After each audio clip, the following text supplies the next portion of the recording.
팀과 동역자 여러분, 오늘 예배명범 네 번째 시간입니다. 오늘은 성찬에 대해서 보려고 합니다. 자, 중요한 것 성례 안에는 뭐가 있다고요? 세례와 성찬이 있었습니다. 성례 안에는 세례와 성찬. 그래서 앞에서 우리가 세례를 보았죠. 그리고 오늘은 성찬을 볼 거고, 자, 세례는 유아 세례가 있었고 0세부터 6세까지 어린이 세례가 있었습니다. 새로 이제 들어온 거죠. 옛날에 없었던 건데 7세부터 13세까지.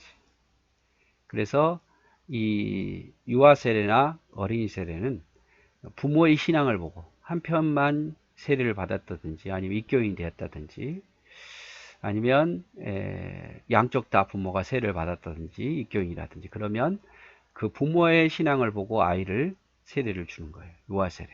그래서 부모는 부모에게 맡기고 보고 신앙을 줬으니까 어릴 때부터 하나님 말씀을 가르쳐야 된다고 말씀을 드렸습니다. 그래서 어린이 세례는 7세부터 13세인데 이것도 역시 한쪽 부모만 믿어도 가능한 거고, 만약에 부모가 없다, 고아다, 뭐 고아원에서 자라고 있다 그러면 당회가 목사가 이렇게 보고 신앙이 좋으면 줄 수 있다. 어린이 세례를. 근데 이 어린이 세례나 유아 세례를 받은 사람은 만 14세가 되면 반드시 거쳐야 할 과정이 입교 문답을 하고 입교 예식을 해야 된다. 그래야 성찬에 참여할 수 있다 라고 말씀을 드렸습니다. 세례교인은 세례교인이지만 성찬에 참여하지는 못하죠. 그리고 그렇지 않고 이제 성인이 되어서 믿는 경우는 교회에 등록한 지 6개월이 되면 학습을 행할 수 있고 그 학습에서 다시 6개월 되면 세례를 행할 수 있다. 받을 권한이 있다. 그때도 학습 문답 공부해야 되고 문답해야 되고 공포받고 또 세례 받을 때도 문답해야 되고 세례를 받아야 됩니다. 그래서 유아 세례나 어린이 세례는 두 번 세례를 받지 않고 입교라고 말하고 유아 세례 어린이 세례를 못 받은 사람은 학습과 세례를 거쳐서 세례를 받는 거죠. 자, 오늘은 이제 성찬 예식, 성례의 두 번째 성찬 예식에 대해서 보도록 하겠습니다.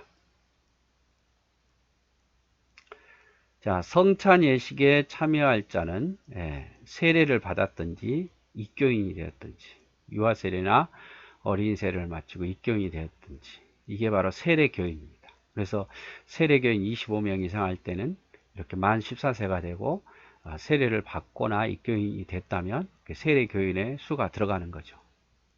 자, 성찬을 종종 베푸는 것이 좋으나 1년에 몇 회를 거행하든 각 지교의 당회가 작정하되 덕을 세우기 합당한 대로 정한다.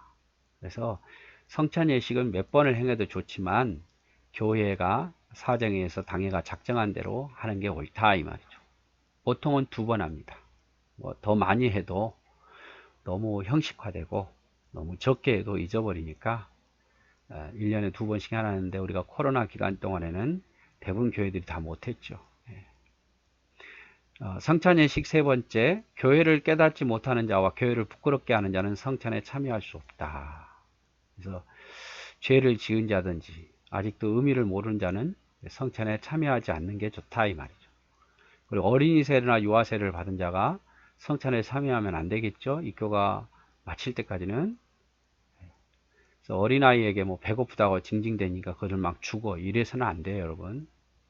성례를 시행하려 할 때는 교회에 공식 광고를 함이 당연하니 적어도 일주일 전에 하여 광고하되 모든 성도로 하여금 성찬의 성질을 알게 하며 예비하게 하여 합당한 마음으로 이 성년에 참여하게 할 것이다. 그래서 성례식을 행하기 전에 일주일 전에 광고하라 이 말이죠. 그래서 준비하게끔 특별히 그 안에 죄를 짓지 않게끔 그 다음에 성찬을 위해 기도하게 준비하게끔 해주라 이 말이죠.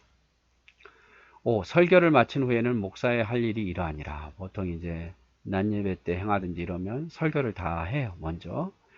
그리고 이제 이렇게 성찬 예식을 행하기 전에 이는 예수 그리스도께서 세우신 언약이다 라고 말해주는 거죠. 그러면서 고린도전서 11장이나 다른 말씀을 읽게 되는 거죠. 자, 봐라, 이것은 성찬식은 주님이 세우신 예식이다. 그러면서 또 설명해야 될 것이 이는 그리스도를 기념하여 재림하기까지 죽으심을 기억하게 하는 예식이다. 주님이 제정하신 거고 주님이 재림하실 때까지 하라고 하신 것이다. 이렇게 설명해 주란 말이에요. 그러면서 자기 백성에게 힘을 주사 죄를 대적하게 하고, 그래서 이 성례식을 통해서 죄를 대적할 힘을 얻게 하고, 모든 고난에서 저희를 경고하게 하고, 저희를 장려하고 격발하여 책임을 더 감당하게 하고, 사랑과 열심으로 저희를 감화하며 믿음과 거룩한 주의를 일으키게 하며 양심의 평안함과 소망을 확장하게 하는데 무한한 유익이 된다. 그래서 이 성례식이 얼마나 우리에게 좋은 것인지 그 이유에 대해서 이렇게 쭉 설명하게 하는 거죠. 뭐 여기까지 자세하게 설명하면 여러분이 또 길어지니까 이렇게 좋은 유익된 것을 설명하고, 성령을 거스리는 자와 교회를 모르는 자와 교회를 부끄럽게 하는 자와 무슨 은밀한 중에 짐짓 범죄한 자들을 경계하여 참여하지 못하게 하고, 그래서 부정한 자는 참여하지 않는 것이 좋다 이렇게 말하라 이 말이죠. 그러나 한편으로는 죄에 빠져나올 수 없는 형편인 줄 깨달아 죄사함과 하나님의 허락하심을 얻기 위하여 그리스도의 구속을 의뢰하는 자와 복음의 도리를 학습하고 주의 몸을 분별하는 완전한 지식이 있는 자와 저들의 죄를 끊어버리고 거룩하고 경건한 하고자 작정하는 자들로 참여하겠다. 이런 사람들은 적극 참여하게 하고, 죄가 지어서 지금 합당치 못한 자는 참여하지 않게 해라 이 말이죠.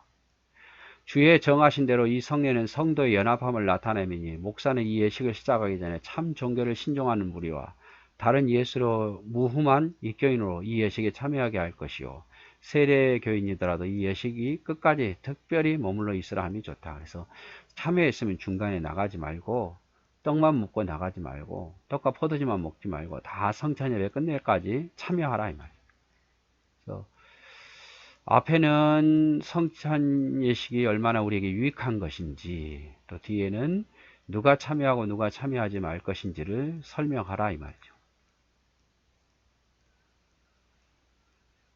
자, 그리고 성찬 설비한 상은 단정하게 덮고 떡과 포도즙을 예배한 후 참여할 신자의 자리를 정돈하여 장로는 편리한 장소에 있게 하고, 목사가 감사의 기도를 함과 떡과 포도즙을 성배한 후에, 자, 성찬 우리 보면은 위에 강대상이 있고 아래 강대상이 있죠.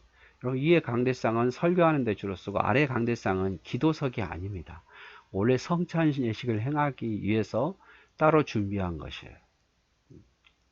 그래서 우리도 지금 그 자리가 좁아서 그걸 없애고 기도했는데, 그럴 경우는 또 상을 따로 준비해서 단정하게 준비하란 말이에요. 그래서 상을 이렇게 얹고 바닥에 흰천을 깔고 그 위에다가 성찬기를 올려놓고, 그리고 그 위에다 또 십자가 모양의 흰천을 덮죠.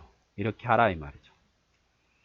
그래서 이제 떡을 떼면서 목사가 이렇게 말하죠. 주 예수 그리스도께서 잡히시는 날 밤에 떡을 취하여 축사하고 떼어 주셨으니, 나도 지금 그의 이름으로 이 떡을 나누어 주니 받아 먹으시고, 주께서 가라사대 이것은 나의 작은 몸이라 너희를 위하여 준비한 것이니 너희는 이것을 행하여 나를 기념하라 하셨다고 장로에게 나누어 주고 한 후에, 이번엔 또 잔을 들고 말하기를, 우리 구주께서 또 잔을 가지사 축사하신 후에 제자에게 주시며 가라사대 이 잔은 나의 피로 세운 새 언약이니 많은 사람과 제 사함을 위하여 흘림이라. 이것을 행하여 마실 때마다 나를 기념하라 하셨다 하고 전과 같이 장로에게 나누어 주게 한다. 그래서 떡을 뗄 때에도 이것이 무엇이다는 것을 설명하고, 또 포도주를 뗄 때도 이것이 무엇이다 라고 설명한 후에 나누라 이 말이죠. 그 다음에 수찬 순서는 모든 교우가 받은 후에 목사가 받고, 그 다음에 목사가 장로에게 주는 것도 합당하며, 목사가 먼저 받고 그 다음에 교우가 받고 그 다음에 목사가 장로에게 주는 것도 합당하다 이렇게 이야기를 하고 있습니다. 그래서 수찬의 순서 먼저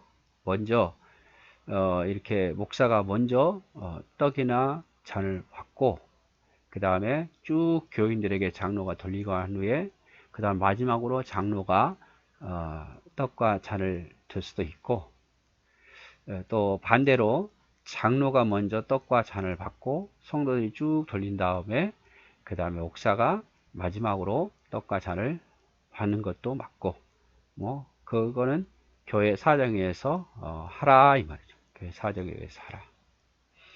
그래서 뭐 편리한 것은 맨 나중에 이렇게 마시는 게 더 편리할 수 있어요. 아니면 먼저 받는 게 편리할 수도 있고 뭐.